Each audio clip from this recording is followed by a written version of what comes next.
పెట్టి అడ్డుకున్నది గవర్నర్. లేకపోతే ఈ పాటికి ఈ 105 పోస్టుల భర్తీ కూడా అయిపోయేది.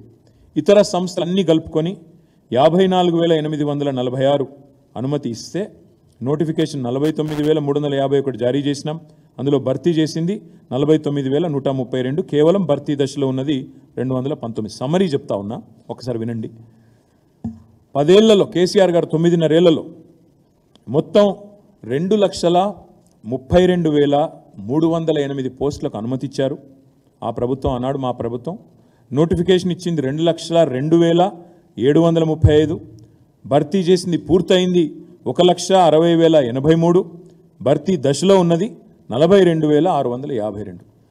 ఏం చేశారు కేసీఆర్ గారు ఉపాధి కల్పన రంగంలో, ప్రభుత్వ రంగంలో? ఇది నేను చెప్పేది ఓన్లీ గవర్నమెంట్ లెక్కలు. గవర్నమెంట్ అటాచ్డ్ మరి కార్పొరేషన్లు కానీ లేదా ఇతర సంస్థలు కానీ దానికి సంబంధించి. అయితే ఇక్కడ విడ్డూరం అనిపించేది ఏంటంటే, కాంగ్రెస్ ప్రభుత్వం వచ్చినాక రేవంత్ రెడ్డి గారు 30,000 ఉద్యోగాలు ఇచ్చినారని ఊదరగొడుతున్నాడు. వాళ్ళ గ్రాడ్యుయేట్ ఎమ్మెల్సీ ఎన్నికల్లో కూడా వాళ్ళ అభ్యర్థులు వాళ్ళ నాయకులు కూడా నిస్సిగ్గుగా అదే అబద్ధాన్ని వల్లవేస్తూ ఉన్నారు. నేను మిత్రులందరినీ కోరేది ఏమంటే, నేను కాంగ్రెస్ మిత్రుల్ని కోరుతా ఉన్నా, మీరు 30,000 ఉద్యోగాలు ఇచ్చిన మాట వాస్తవమే అయితే ఏ తారీఖు నోటిఫికేషన్ ఇచ్చినారు, ఏ తేదీన నోటిఫికేషన్ ఇచ్చినారు, ఏ తేదీన రాత పరీక్ష పెట్టినారు, ఎప్పుడు మరి పరీక్షలు పూర్తయినాయి, ఎప్పుడు మరి అపాయింట్మెంట్ లెటర్లు వచ్చినాయో ఒక్కసారి తెలంగాణ నిరుద్యోగులకు చెప్పాలని చెప్పి నేను వారిని డిమాండ్ చేస్తా ఉన్నాను. వారు చెప్పరు కాబట్టి నేను చెప్తా ఉన్నాను. ఇవాళ రేవంత్ రెడ్డి ఇచ్చిన 32,000 ఉద్యోగాలని చెప్పి ఏదైతే పచ్చి అబద్ధం చెప్తున్నాడో ముఖ్యమంత్రి స్థాయిలో ఉంటూ కూడా తెలంగాణ యువతను ఇవాళ అమాయకులు, వీళ్ళకి తెలివి లేదనుకొని ఇష్టం వచ్చినట్టు రేవంత్ రెడ్డి గారు అబద్ధాలు చెప్తున్నాడో, ఆ విషయంలో రేవంత్ రెడ్డి గారి దుర్మార్గాన్ని బట్టబయలు చేసే ఇది ఆయన చెప్పిన ఉద్యోగాలు, ఆయన ఇచ్చిన ఉద్యోగాలు అని చెప్పుకుంటున్న వాటికి పరీక్షలు ఎప్పుడు జరిగినాయి, ఎప్పుడు నోటిఫికేషన్ వచ్చిందో నేను చెప్తాను మీకు.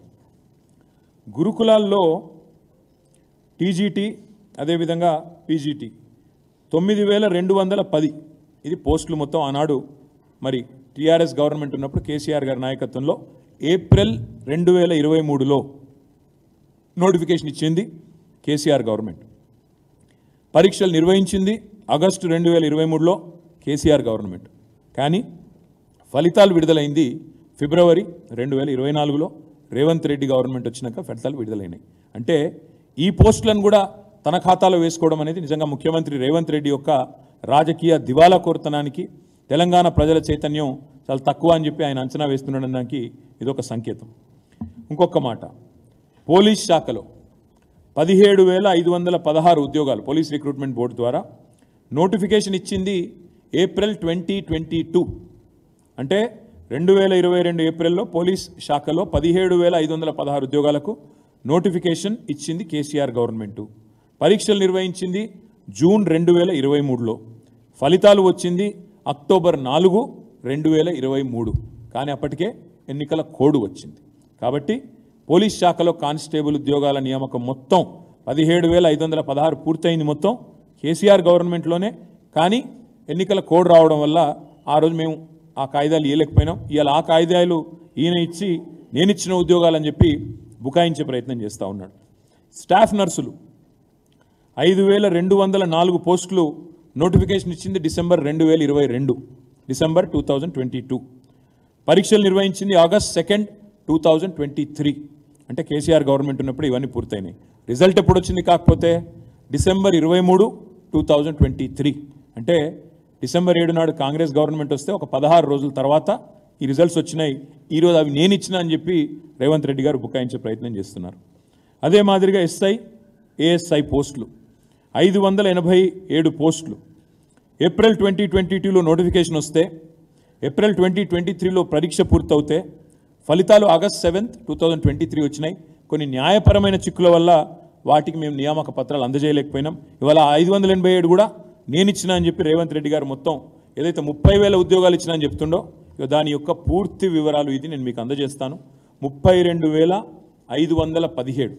ఈ లెక్క ఎందుకు చెప్తా ఉన్నా మీకంటే, కేసీఆర్ గవర్నమెంట్ ఉన్నప్పుడు 1,60,083 ఉద్యోగాల భర్తీ పూర్తి చేసినాం, పత్రాలు ఇచ్చినాం. వాళ్ళందరూ ఇప్పుడు జీతాలు కూడా తీసుకుంటా ఉన్నారు.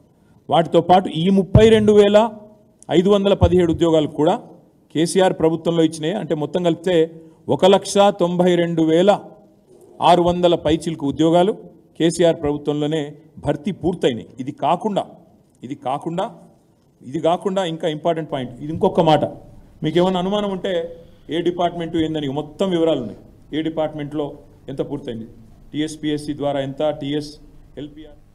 ఈ వీడియో మీకు నచ్చినట్టయితే లైక్ చేయండి, 10 మందికి షేర్ చేయండి. అలాగే కామెంట్ల రూపంలో మీ అభిప్రాయాలను మాతో పంచుకోండి. Nationalist hub group of channels ను సబ్స్క్రైబ్ చేసుకుని తెలుగునాట జాతీయవాద జర్నలిజాన్ని ప్రోత్సహించండి. ఈ వీడియో కింద ఉన్న బెల్ ఐకాన్ పై క్లిక్ చేయడం మర్చిపోవద్దు.